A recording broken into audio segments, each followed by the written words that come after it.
오늘의 첫 번째 이야기입니다. 가을이 깊어가자 도심에서 멀리 떨어진 보호구역에 살던 인디언들은 다가올 겨울이 걱정됐습니다. 몇몇 부정민들이 추장을 찾아가 물었습니다. 추장님, 이번 겨울이 추울까요? 아니면 따뜻할까요? 어차피 추장도 겨울 날씨를 모르기는 마찬가지였지만 그는 부정민들을 향해 말했죠. 제법 추울 거야. 부지런히 땔감을 모아두라고. 말은 그렇게 했지만 자신의 말에 자신이 없었던 추장은 며칠 뒤 공중전화를 찾아 기상센터에 전화를 했죠. 이번 겨울에 날씨가 추울까요? 예, 제법 추울 거예요. 안심한 추장은 마을로 돌아와 부정민들에게 자신있게 말했습니다. 올 겨울은 몹시 추울 거야. 겨울 준비 단단히 해야 해. 며칠 뒤 추장은 다시 기상센터에 전화를 했습니다. 올 겨울이 정말 춥겠죠? 당연히 그렇죠. 강추위가 올 거예요. 추장은 자신있게 부정민들에게 강조를 했습니다. 불을 뗄 수 있는 것은 모두 모아두어야 해. 엄청나게 추울 테니까. 겨울이 다가오자 추장은 은근히 걱정이 됐습니다. 다시 한번 기상센터에 전화를 했죠. 일기예보가는 자신있게 말했습니다. 아마 올해는 사상 최강의 추위가 기록될 겁니다. 추장이 물었습니다. 어떻게 그렇게 확신을 하는 거지요? 인디언들이 지금 미친 듯이 땔감을 모으고 있거든요. 우리는 생활 속에서 무언가를 결정할 때 다른 사람의 말과 행동에 의존하는 경우가 많습니다. 그것이 가장 안전한 길이라고 여겨지기 때문입니다. 누군가 길에 멈춰서서 하늘을 보고 있으면 길을 가던 다른 사람들도 마찬가지로 하늘을 올려다보죠. 특히 모여있는 사람이 많아지면 그에 비례해서 더 많은 사람들이 똑같은 행동을 한다고 합니다. 다중화의 오류라고 불리는 거죠. 요즘 같은 인터넷 시대에는 사이버 공간에서 관심을 받는 인물이나 사건에 대해 무비판적으로 공감하게 되는 경우가 많은 것 같습니다. 하지만 중요한 판단을 내릴 때는 참고할 정보의 범위를 가능한 한 넓히는 것이 필요합니다. 한 가지에만 집착하면 인디안 추장처럼 될 수도 있으니까요. 두 번째 이야기입니다.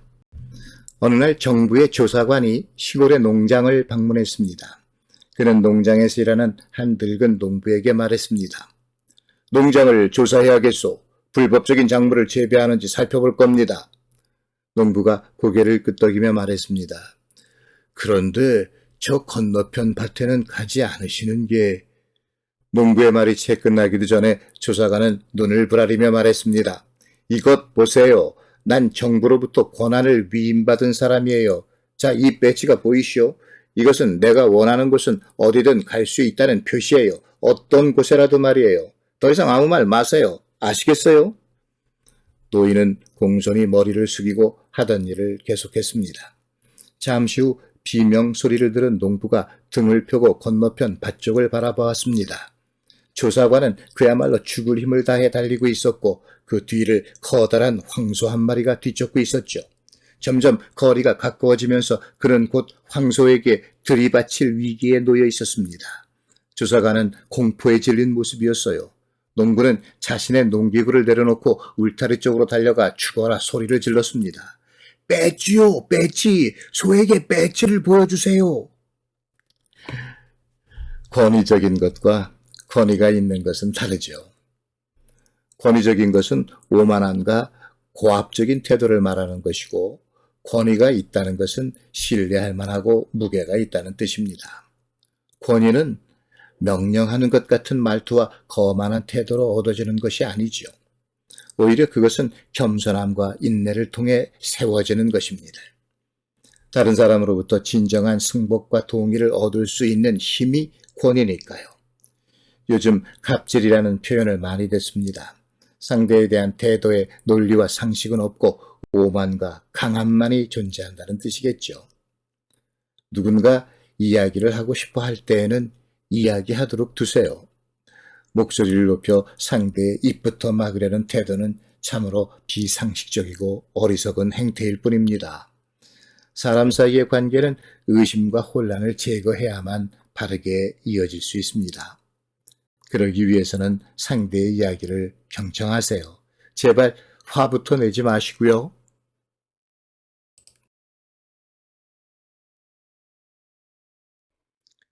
오늘의 첫 번째 이야기입니다. 한 인류학자가 아프리카의 작은 부족 마을에서 아이들에게 한 가지 제안을 했습니다. 그는 큰 나무 옆에 과일이 가득 든 바구니를 놓고 아이들에게 말했죠. 저기 나무까지 제일 먼저 도착하는 사람이 저 과일 바구니를 모두 갖는 거야. 그가 호루라기를 불어 출발을 알리자 아이들은 서로 손을 잡고 나무를 향해 춤추듯 함께 달려갔습니다. 그리고 모두 나무 그늘 아래 앉아 과일을 나누었습니다. 인류학자가 아이들에게 물었습니다. 승리하면 모두 가질 수 있었는데 왜 같이 달려갔는지 말입니다. 그러자 아이들은 합창을 하듯 이렇게 말했습니다. 우분투. 그리고 그중 한 아이가 덧붙였습니다.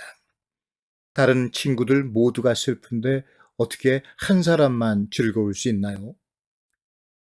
남아프리카 공화국 코사족의 언어로 우분투는 이런 뜻입니다. 우리가 있어서 나도 있습니다. 인류학자는 경쟁과 보상의 원리를 알려주려 했을지 모릅니다. 상을 걸고 뜀박질을 하게 해 아이들의 체력을 강화하려고 했을지도 모르지요. 하지만 아이들은 그의 뜻에 따라주지 않았습니다. 그들의 가슴에 있는 이웃과 친구에 대한 사랑의 마음 때문입니다. 세상에 홀로 행복한 사람은 없습니다. 우리는 남의 즐거움을 보며 행복해하는 존재이기 때문입니다. 오늘의 두 번째 이야기. 에브람 링컨이 대통령 임기 첫날 취임사를 위해 의사당에 들어섰습니다. 의원들이 꽉 들어찬 가운데 한 사람이 자리에서 일어섰습니다. 그는 귀족 출신의 부유한 상원 의원이었습니다. 그리고 큰 소리로 이렇게 외쳤죠. 대통령 각하, 귀하는 귀하의 부친께서 우리 집안을 위해 구두를 만들었다는 사실을 잊지 마시기 바랍니다. 그러자 모여있던 의원들 모두 웃음을 터뜨렸습니다. 그들은 새 대통령 링컨을 조롱했다고 생각했습니다. 아니면 그저 웃자고 한 말일 수도 있었습니다. 하지만 링컨은 그런 농담이나 조롱에 휩쓸리는 사람이 아니었습니다. 그는 그 말을 한 의원을 똑바로 바라보며 말했습니다. 의원님, 제 아버지가 의원님의 가족을 위해 구두를 만드셨다는 것을 잘 알고 있습니다. 여기에 계신 많은 분들의 가족들을 위해서도 만드셨을 겁니다. 왜냐하면 아버지의 구두 만드는 기술은 누구도 흉내낼 수 없는 것이었으니까요. 그는 창의적이었습니다. 그는 그저 구두만을 만든 것이 아니었습니다. 그것에 자신의 영혼을 불어넣으셨죠. 여러분들에게 물어보고 싶습니다. 제 아버지의 구두에 불만이 있으신 분 있습니까? 혹시 그러시다면 제가 다시 만들어 드릴 수도 있습니다. 하지만 제가 아는 한 그 누구도 제 아버지가 만든 구두에 불평을 한 적은 없었지요. 그분은 천재셨어요. 저는 아버지를 자랑스럽게 여기고 있습니다. 의사당 안은 찬물을 끼얹은 듯 조용했습니다. 그들은 링컨이 어떤 사람인지 알지 못했었죠. 그는 자신의 아버지가 뛰어난 구두공이었음을 자랑스러워하는 사람이었던 것입니다. 농담이나 가벼운 조롱이 우리의 마음에 상처로 남는 경우가 많습니다. 하물며 근거 없는 비난이나 터무니없는 소문으로 겪는 괴로움은 당해보지 않은 사람은 결코 알 수 없을 것입니다. 링컨의 일화는 우리의 마음 속에서 겪는 고통이 어디에서 오는 것인지를 알려주고 있습니다. 누구도 우리의 동의가 없는 한 우리의 마음에 상처를 입히지는 못합니다. 우리를 아프게 하는 것은 벌어진 일이 아니라 그것에 대한 우리의 반응인 것입니다. 남의 비난이나 조롱이 우리를 괴롭히는 것이 아닙니다. 그것에 부딪혀 무기력하게 무너지는 우리 자신이 스스로를 괴롭히는 것입니다.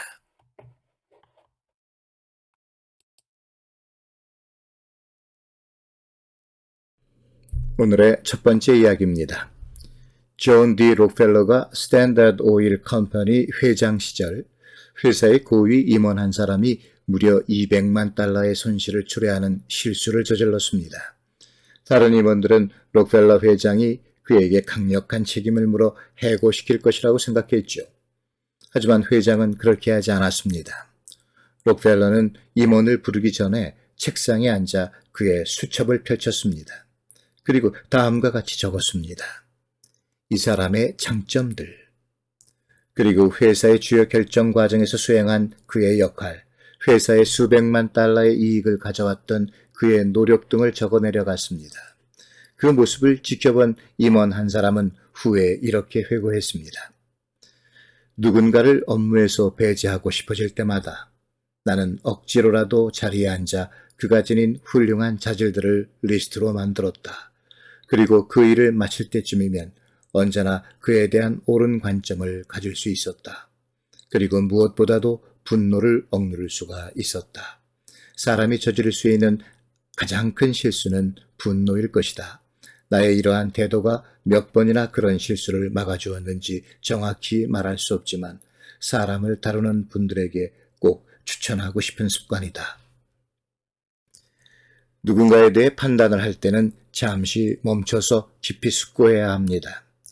일시적인 감정과 경솔한 계산으로 사람에 대해 함부로 결정을 내려서는 안 됩니다. 차분히 앉아서 그의 장점들을 적어보세요. 그러면 조금 전과는 다른 결론에 도달할 수도 있을 겁니다. 분명한 것은 그렇게 함으로써 상대를 객관적인 태도로 대하게 될 것이고 나중에 후회할 말이나 행동들은 하지 않게 될 겁니다. 누구나 실수를 하지요. 한 번의 실수를 이유로 뛰어난 재능과 헌신을 외면하는 것은 아마도 가장 큰 잘못일 것입니다. 두 번째 이야기입니다. 내 아버지는 애꾸눈이었습니다. 나는 그가 싫었어요. 너무 창피했죠. 그는 하필 내가 다니는 학교의 식당에서 일하고 있었습니다. 초등학교 시절 어느 날인가 학교에서 아버지가 내게 다가와 아는 척을 했어요. 나는 몹시 수치스러웠습니다. 어떻게 이럴 수가 있는 거죠? 나는 그를 무시했어요. 그에게 경멸스러운 눈빛을 던지고 달아났습니다. 다음날 학교에 갔더니 같은 반 아이 하나가 놀리더군요. 너네 아빠는 눈이 하나던데? 나는 그야말로 쥐구멍에라도 들어가고 싶었습니다. 아버지가 아주 사라져버렸으면 좋겠다고 생각했죠. 그날 집에 가서 아버지를 만났을 때 나는 소리쳤어요. 날 웃음거리로 만들 거면 차라리 아빠가 죽었으면 좋겠어요. 아버지는 아무 대꾸도 하지 않았습니다. 나는 너무도 화가 나서 내가 무슨 말을 하고 있는지도 몰랐습니다. 아버지의 감정 따위는 전혀 상관이 없었어요. 나는 집을 나오고 싶었습니다. 그와 아무 관계없이 살고 싶었죠. 그래서 열심히 공부했습니다. 그리고 마침내 유학의 기회를 얻었어요. 세월이 흘러 난 결혼을 했고 집도 샀습니다. 아이들도 생겼고요. 아내와 아이들 그리고 안락함. 무엇 하나 부러울 게 없었습니다. 그런데 어느 날 아버지가 집으로 찾아왔습니다. 여러 해 동안 보지 못했던 아버지는 손자들 얼굴도 모르고 있었어요. 그가 문을 열고 들어서자 아이들이 그를 보고 웃었습니다.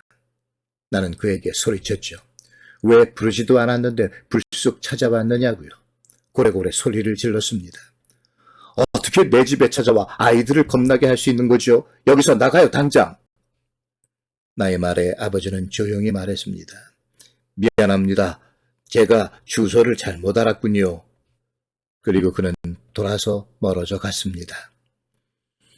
어느 날 고향 초등학교에서 홈커밍 파티에 참석해달라는 연락이 왔습니다.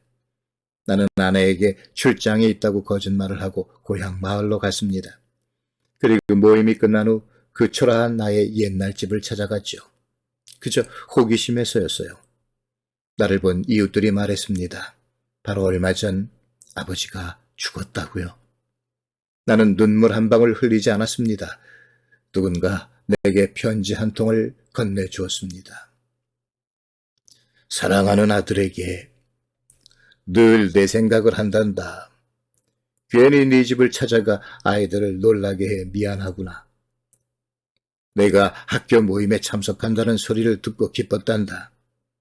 하지만 난 몸이 너무 안 좋아서 너를 보러 갈 수 있을지는 모르겠구나. 자라면서 늘 나 때문에 창피하게 만들어 너무 미안했다. 그런데 내가 아주 어렸을 때 사고가 있었단다. 넌 한눈을 잃었어. 아버지로서 내가 그런 모습으로 성장하는 것을 그냥 지켜보고만 있을 수는 없었지. 그래서 내 한눈을 네게 주었다. 나는 내 대신에 내 아들이 완전하고 새로운 세상을 볼 수 있었다는 것이 너무도 자랑스러웠었어. 사랑하는 아빠가.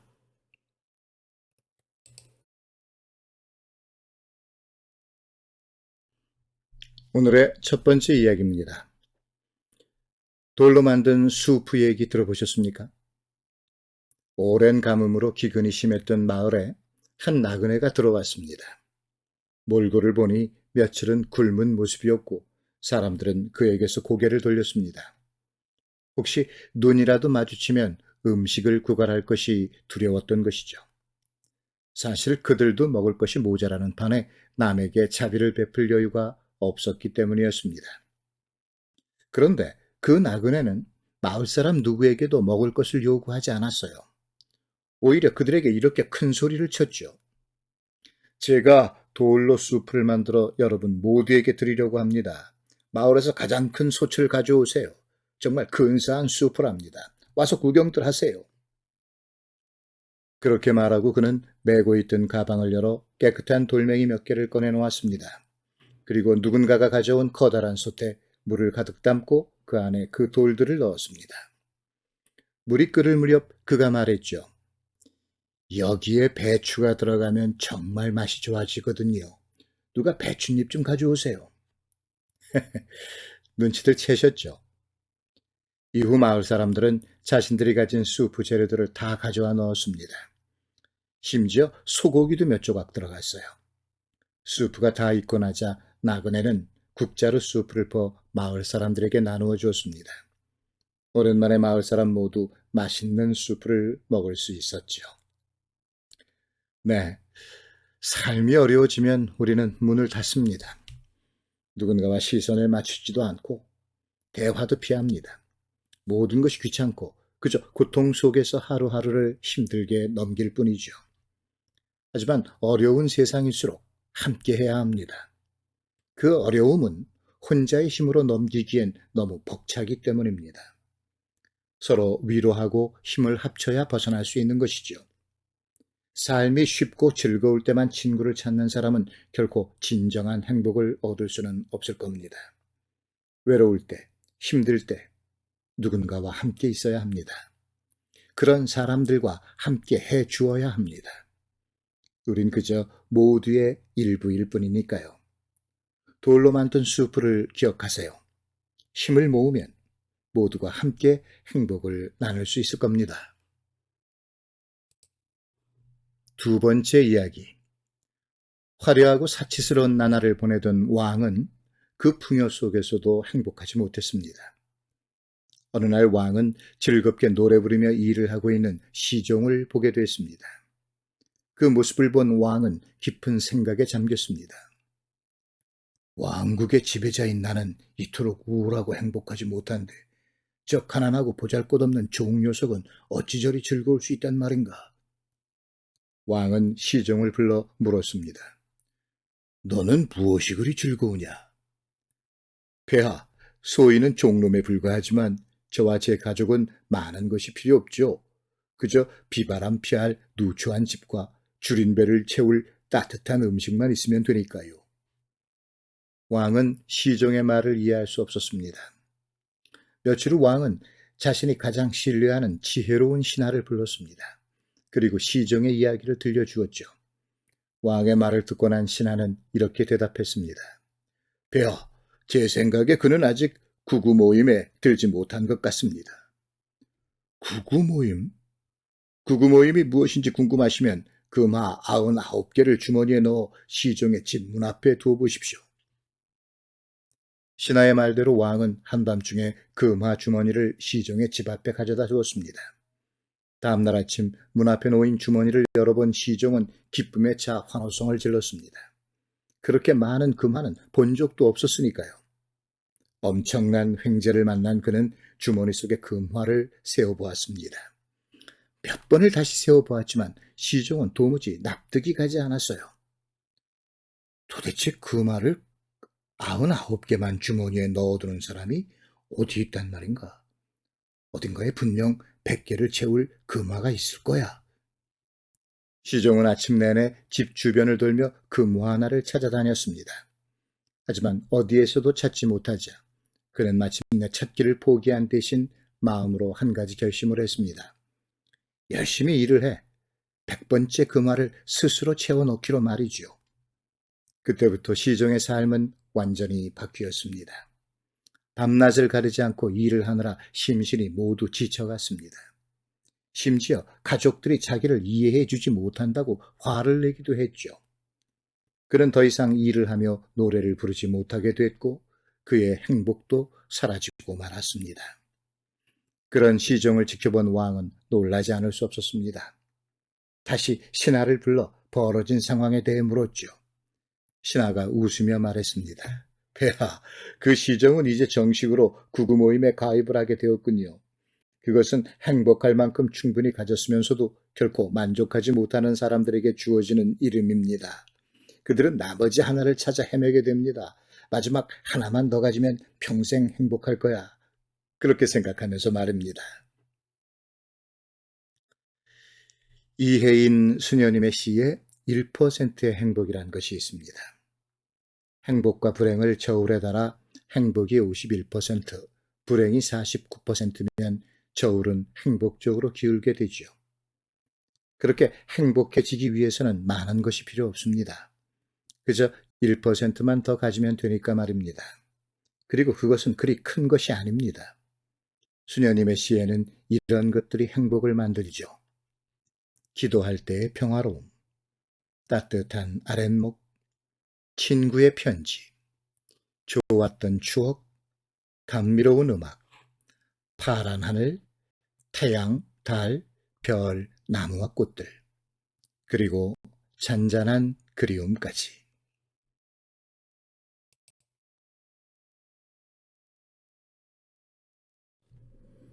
오늘의 첫 번째 이야기입니다. 한 사람이 차를 몰고 어딘가로 가고 있었습니다. 비가 내리는 깊은 밤이었죠. 어느 한적한 마을을 지날 때 그는 버스 정류장에 3명의 사람들이 서 있는 것을 보았습니다. 그 중에 낯이 익은 얼굴을 발견하고 그가 차를 멈춰 세웠죠. 그 사람은 여러 해 전 자신의 생명을 구해주었던 은인이었습니다. 다른 2사람은 처음 본 사람들이었어요. 그중 한 사람은 얼핏 보기에도 몹시 아픈 것 같았습니다. 잔뜩 몸을 구부리고 있는 그는 급히 병원으로 옮겨져야 할 사람이었습니다. 그리고 나머지 한 사람은 여성이었습니다. 그는 자신의 눈을 의심했습니다. 그녀는 너무도 아름다운, 그가 늘 꿈에 그리던 자신의 이상형이었습니다. 하지만 그의 차에는 짐이 가득 실려 있었고 사람을 태울 자리는 하나뿐이었습니다. 자, 여러분이라면 그중 어떤 사람을 태우고 가시겠습니까? 미국의 한 대학병원에서 신입 직원 면접에서 했던 질문이라고 합니다. 몸이 아픈 환자? 아니면 은인? 아니면 그 아름다운 여성? 면접에 참가했던 한 젊은이가 그 질문에 미소를 띠며 이렇게 답했다고 합니다. 저 같으면 차키를 제 생명의 은인에게 건네고 아픈 사람을 태워 병원으로 옮겨달라고 부탁했을 겁니다. 저는 그곳에 나와서 아름다운 그 여성과 얘기를 나누었겠죠. 이 에피소드는 무언가를 선택하고 결정할 때 고려해야 할 3가지 포인트를 얘기해주고 있습니다. 첫째, 당신이 당장에 누릴 수 있는 무언가를 과감히 포기하는 것입니다. 은인에게 키를 넘겨주는 순간적인 판단력이죠. 둘째, 최고의 명분을 찾는 것입니다. 환자를 병원으로 옮기는 것보다 그 순간 최고의 명분은 없을 것입니다. 다른 모든 것은 부차적인 것이죠. 그리고 셋째는 용기. 정류장에 남아서 아름다운 그녀에게 자신의 마음을 고백하는 용기 말입니다. 그녀는 당신이 자동차 키를 넘기는 순간부터 당신에게 관심을 갖게 되었을지 모릅니다. 누가 봐도 최선의 선택을 했으니까 말입니다. 오늘의 두 번째 이야기는 영국 작가 서머셋 mom의 짧은 글 하나를 소개합니다. 바그다드에 살던 한 상인이 하인을 시장에 보내 필요한 물건을 사오게 했다. 그런데 얼마 지나지 않아 그 하인이 하얗게 질린 채 돌아와 그의 주인에게 이렇게 소리쳤다. 주인님, 방금 전 시장에서 군중 속에 섞여 있던 누군가와 몸을 부딪혔습니다. 고개를 돌려보니 그는 죽음이었어요. 저를 보고 마치 함께 가자는 듯 위협적인 동작을 취했습니다. 그러니 저에게 말 한 피를 빌려주시면 저는 이 도시에서 도망쳐 저의 죽음을 피하겠습니다. 제가 사마라로 가서 숨으면 죽음은 저를 찾아내지 못할 겁니다.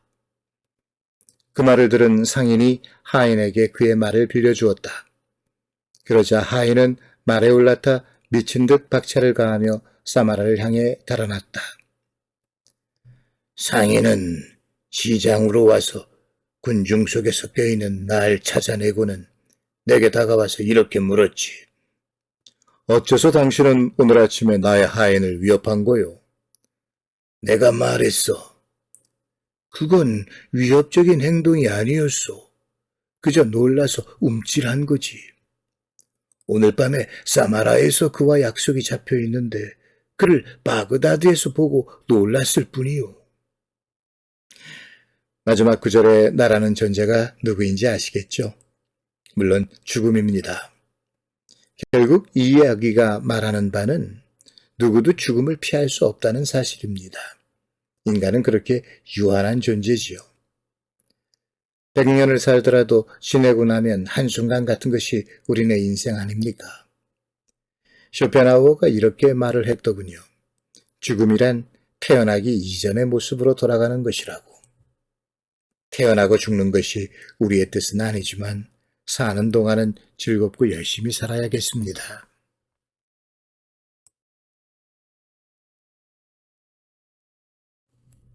오늘의 첫 번째 이야기입니다.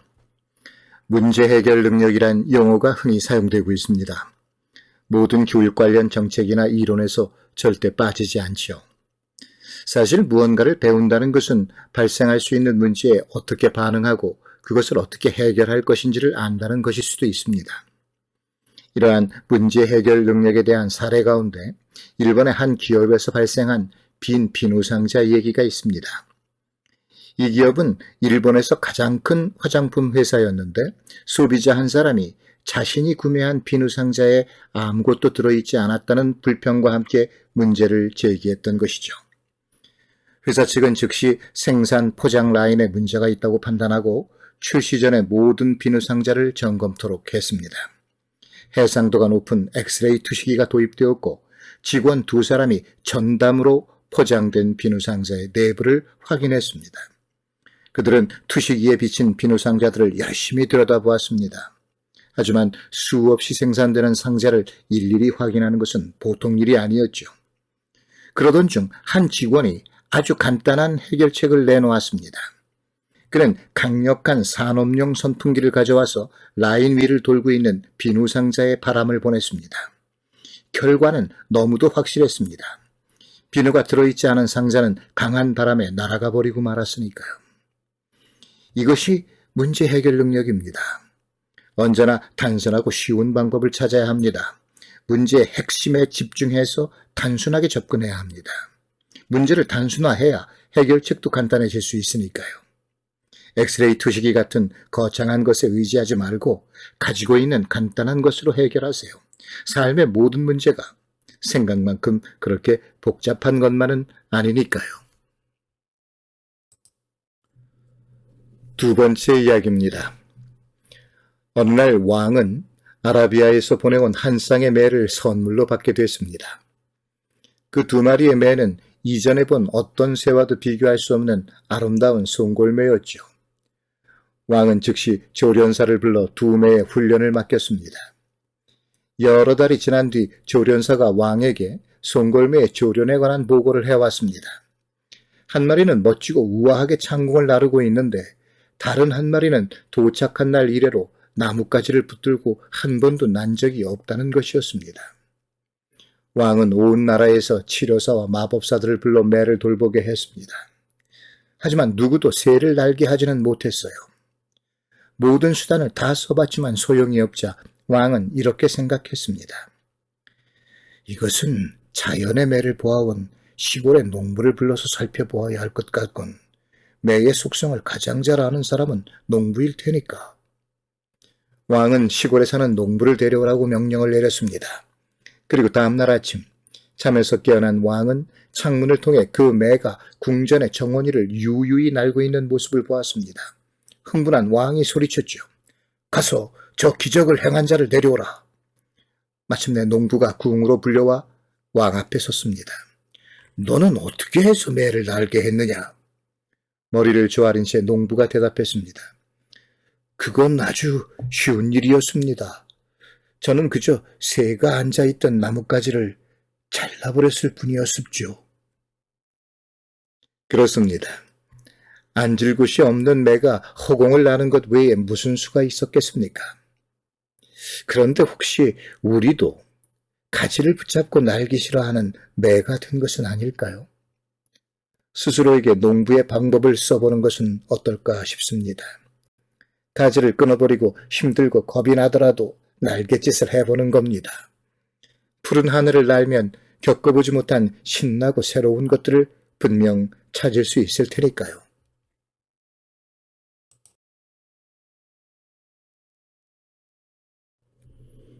오늘의 첫 번째 이야기입니다. 13세기 페르시아의 위대한 시인이었던 사디는 그 문장의 수려함과 더불어서 도덕적, 철학적 사상의 깊이로 많은 이들의 추앙을 받았죠. 미국의 시인 에머슨은 그를 호메로스, 세르반테스, 셰익스피어와 비견되는 위대한 문학가로 평가하기도 했습니다. 그의 대표작인 부스탄과 굴리스탄은 서양의 문학적 전통 속에서도 위대한 걸작으로 인정되고 있고 수많은 언어로 번역됐습니다. 십자군 전쟁 때 포로로 잡혀 7년간 노예 생활을 겪기도 했던 그였지만 시를 통해 인종과 종교를 넘어선 보편적 인간애를 그리고 있어 큰 감동을 주기도 했습니다.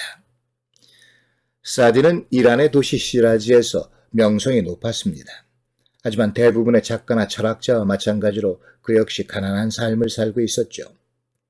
어느 날 시라즈의 부유한 상인이 딸의 결혼식 날 도시의 유명 인사들과 더불어 사디를 만찬에 초대했습니다.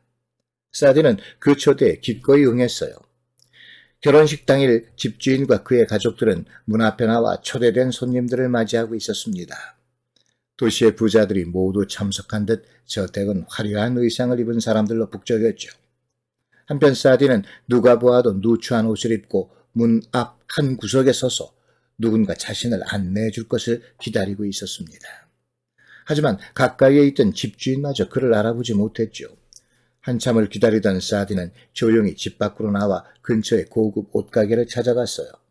그는 그곳에서 가장 화려하고 값비싼 의상을 빌려 입었습니다. 거울에 비친 그의 모습은 자신도 알아볼 수 없을 정도로 멋졌어요. 다시 부자의 집을 찾은 사디는 엄청난 환영을 받았지요. 얼굴도 못 알아보던 주인이 그를 얼싸안고 외쳤습니다. 오, 위대한 시인이 오셨군요. 이 얼마나 영광스러운 일인지요. 왜 이리 늦으셨나요? 우리 모두 눈이 빠지게 기다리고 있었답니다. 정말 멋진 차림이십니다. 선생이 안 오셨다면 오늘의 잔치는 빛을 잃고 말았을 겁니다.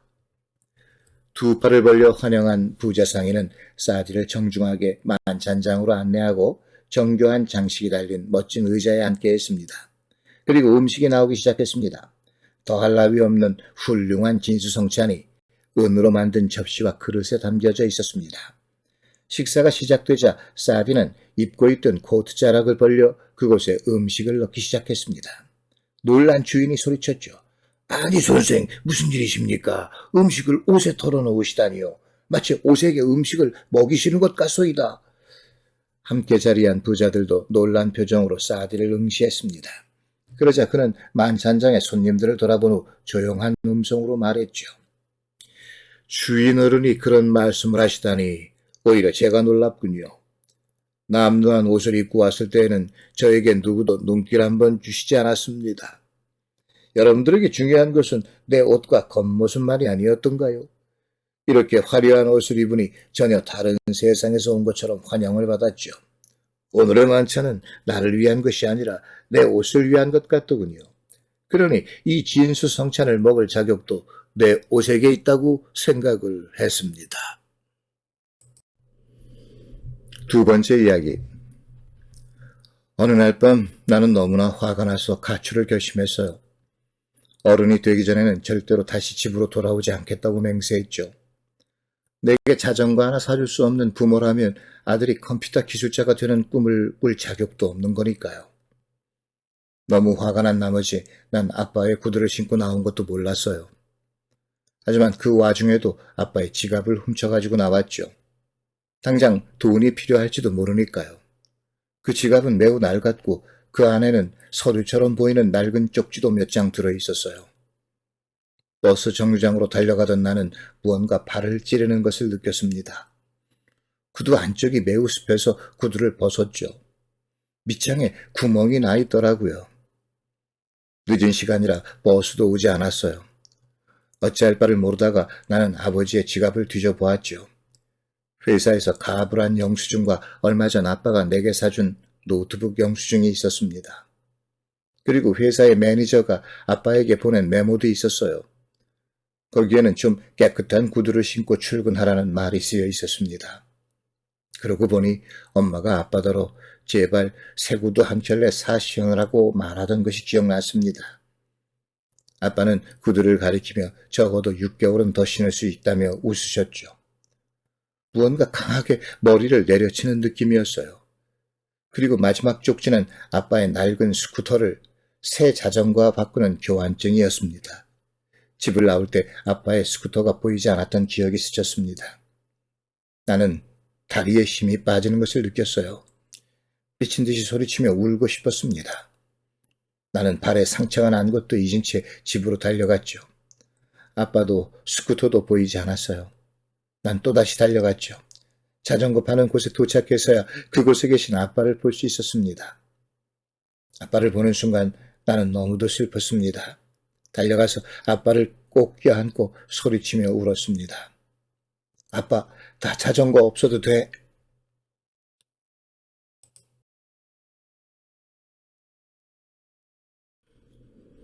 오늘의 첫 번째 이야기입니다. 거북이 가족이 피크닉을 떠났습니다. 준비한 음식을 바구니에 가득 넣고 그들이 정한 장소로 떠났죠. 먼 곳은 아니었어요. 고작 뒷동산으로 가는 것이었으니까요. 하지만 거북이 가족은 그곳에 도착하려면 아마도 사흘은 걸릴 겁니다. 아시잖아요. 거북이 걸음이 얼마나 느린지. 피크닉이 아니라 대장정이었다니까요. 마침내 목적지에 도착해서 짐을 푸는데 이를 어쩌죠? 음식에 뿌릴 소금을 가져오지 않은 것이었어요. 어떻게 이런 일이? 싱거운 음식이 얼마나 맛이 없는지 거북이 가족도 잘 알고 있었으니까요. 그들은 비상가족회의를 열었습니다. 그리고 누군가 집으로 돌아가 소금을 가져오자고 결정을 했습니다. 하지만 그 먼 길을 누구도 선뜻 떠나려 하지 않았죠. 시끄러운 논란 끝에 결국 막내 거북이가 다녀오기로 결정을 내렸습니다. 하지만 막내는 끝까지 고집을 부렸습니다. 못 가겠다고요. 그 이유는 간단했어요. 자기가 집에 다녀올 동안 식구들이 피크닉 음식을 다 먹어버릴 거라고 의심했던 것이었습니다. 한참을 식구들이 설득을 하고 다짐한 끝에 막내 거북이는 툴툴거리며 집을 향해 길을 떠났습니다. 식구들은 가져온 맛있는 음식들을 그저 망연히 바라볼 뿐이었죠. 그렇게 며칠이 지나갔습니다. 떠났던 막내가 돌아올 시간이었어요. 하지만 모두의 기대와는 달리 막내는 돌아오지 않았습니다. 결국 여러 날을 굶은 거북이 가족들은 더 이상 참을 수가 없었습니다. 그들은 음식 바구니를 풀 수밖에 없었죠. 그리고 싱거운 음식을 소금 없이 먹기로 결정을 했던 것입니다. 그렇게 음식을 펼쳐놓고 있는데 갑자기 숲을 속에서 막내 거북이가 소리를 지르며 뛰쳐나왔습니다. 내가 이럴 줄 알았어. 그래서 내가 안 가려고 했던 거라고. 내 말대로 결국은 나 없이 맛있는 음식을 먹어치울 작정이었잖아. 내가 저 숲을 속에서 내내 지켜보고 있는지도 모르고 이제 음식 바구니를 풀었잖아. 내 생각이 옳았어. 그렇습니다. 막내 거북이가 옳았죠. 그가 오기 전에 식구들이 음식을 먹으려 했으니까요. 그런데 그는 숲에 숨어서 도대체 언제까지 기다릴 참이었죠? 거북이 가족의 황당한 얘기지만 어쩐지 막내 거북이에게서 우리의 모습이 보이지는 않나요? 우리는 서둘러 남의 행동을 예상하고 믿어버립니다. 그리고 그들이 자신의 예상대로 하기를 기다리며 시간을 낭비합니다. 그냥 자신의 일을 하면 되는데 다른 이가 내 생각대로 할 것이라는 서툰 판단으로 인생을 낭비하는 것입니다. 누구에게도 도움이 되지 않을 것을 알면서도 말입니다. 근거 없는 의심은 가슴에 적을 품고 사는 것이라고 하죠. 있지도 않을 일에 대한 의심이 자신을 망치기도 합니다. 미국 만화가 피터 데이비드의 회상이 우리를 반성하게 합니다. 어린 시절에는 기쁨이 있었지요. 웃음이 있었고 무엇보다도 믿음이 있었어요. 그런데 어른이 되자 그 자리에 의심이 와 있군요. 두 번째 이야기입니다. 거대한 왕국을 다스리는 왕이 있었습니다. 그는 신하들에게 관대한 왕이었지만 한 가지 못된 습관이 있었습니다. 그는 수시로 신하들에게 곤란한 질문을 던져 그들의 생각을 시험해 보곤 했던 것입니다. 어느 날 그는 한 신하를 불렀습니다. 그리고 귀한 반지를 그에게 건네며 이렇게 말했죠. 이 반지는 내가 자네에게 주는 선물이야. 자네에 대한 내 믿음의 표시지. 신하는 아차 싶었습니다. 왕의 버릇이 또 나오는구나 생각했죠. 이번 선물에는 또 무엇을 요구할까? 신하는 불안한 마음으로 왕을 바라보았습니다. 그런데 말이야, 자네에 대한 내 마음에 자네도 뭔가 반응이 있어야 하지 않겠는가? 그렇게 말하며 왕이 내건 조건은 두 가지였습니다. 첫째, 신하의 답이 왕을 행복하게 만들 것. 둘째, 그 답은 또한 그를 슬프게 만들 것. 며칠 후 신하는 왕에게 쪽지 하나를 건넸습니다. 왕은 기대감에 가득 찬 채 그 쪽지를 열어보았죠. 그리고 그곳에 쓰여진 글귀를 보는 순간 자신의 장난 같은 요구가 신하들에게 어떤 느낌이었는지를 깨달을 수 있었습니다. 그곳에는 이렇게 쓰여 있었습니다. 이 또한 지나가리라. 어떤 상황이든 지나가게 마련입니다. 어려운 일이든 쉬운 일이든 시간이 흐르면 모두 지나가고 잊히기 마련입니다. 그러니 벌어진 일에 일희일비할 일은 아닌 것 같습니다. 신하는 왕에게 큰 깨달음을 주었습니다. 행복도 슬픔도 결국은 지나갈 것이라는 것. 또한 신하들이 겪어야 했을 그 곤란함도 결국은 지나갈 것이라는 것을 말입니다.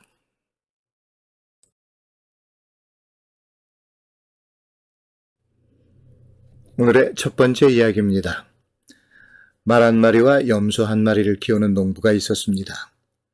어느 날 말이 병에 걸리자 농부는 수의사를 불렀습니다. 말을 살펴본 뒤 수의사는 이렇게 진단을 내렸죠. 바이러스 감염이네요. 이 약을 먹이세요. 3일 후에 오지요. 만일 그때까지도 낫지 않으면 바이러스 확산을 막기 위해서 말을 죽여 땅에 묻어야 해요.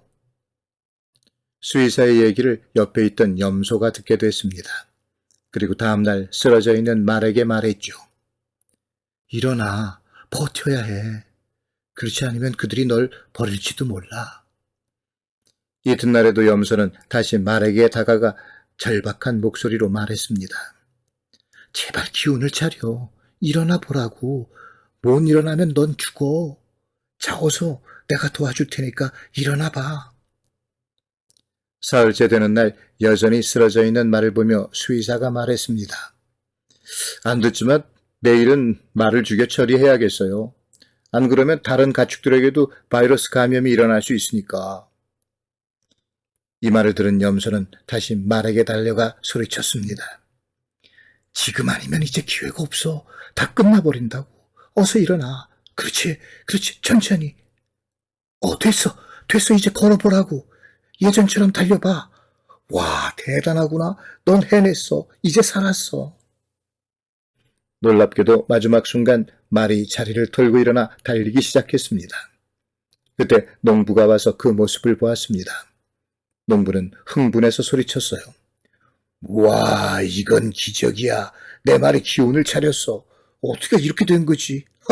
이 잔치를 열어야겠어. 내일은 염소를 잡아야지. 온 마을 사람들이 배불리 먹을 수 있도록. 염소는 말의 목숨을 구하고 자신은 잔치상의 음식으로 오를 운명이 되고 말았군요.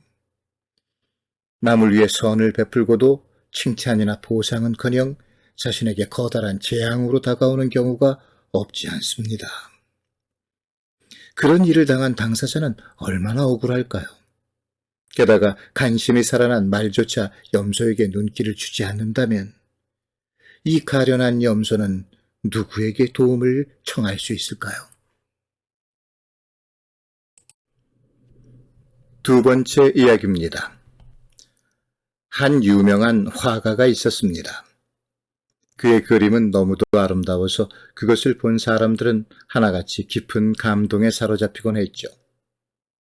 어느 날 한 소녀가 그를 찾아왔습니다. 소녀의 어머니는 병에 걸려 오랫동안 자리에 누워 있었습니다. 그럼에도 그녀는 딸에게 한 번도 아프거나 슬픈 내색을 하지 않았어요. 소녀는 화가에게 이렇게 말했습니다. 아저씨, 제게 마음을 그려주실 수 있나요? 마음에 문이 달려서 그 문을 열어볼 수 있게요. 우리 엄마 너무 아파요. 그래도 내게는 늘 웃기만 하시죠. 난 엄마의 마음을 보고 싶어요. 엄마와 같은 마음이었으면 좋겠어요. 화가는 소녀의 부탁을 들어주고 싶었습니다. 소녀가 돌아간 후 화가는 자신이 한 번도 다른 사람의 마음을 본 적이 없다는 사실을 떠올렸죠. 하긴 자신의 마음도 본 적이 없는 것 같았고요. 한참을 생각하던 화가는 소녀의 부탁대로 마음을 그리기 시작했습니다. 심장의 모양으로 마음을 그리고 그곳에 문을 그려 넣었습니다. 며칠 후 화가는 소녀를 화실로 불렀습니다. 그리고 자신이 그린 마음을 보여주었죠. 물끄러미 그림을 바라보던 소녀가 울먹이며 말했습니다. 그런데 문에 물고리가 없네요. 그러면 열어볼 수가 없잖아요. 화가는 소녀의 머리를 쓰다듬며 이렇게 말했습니다. 미안하구나. 마음의 문은 문고리가 안에 있어. 안에 있는 누군가가 열어줄 때까지는 볼 수가 없단다. 누군가 우리의 마음을 열어볼 수는 없어도 우린 우리의 마음을 열어서 남들에게 보여줄 수는 있겠죠. 그럴 필요가 있을 것 같습니다.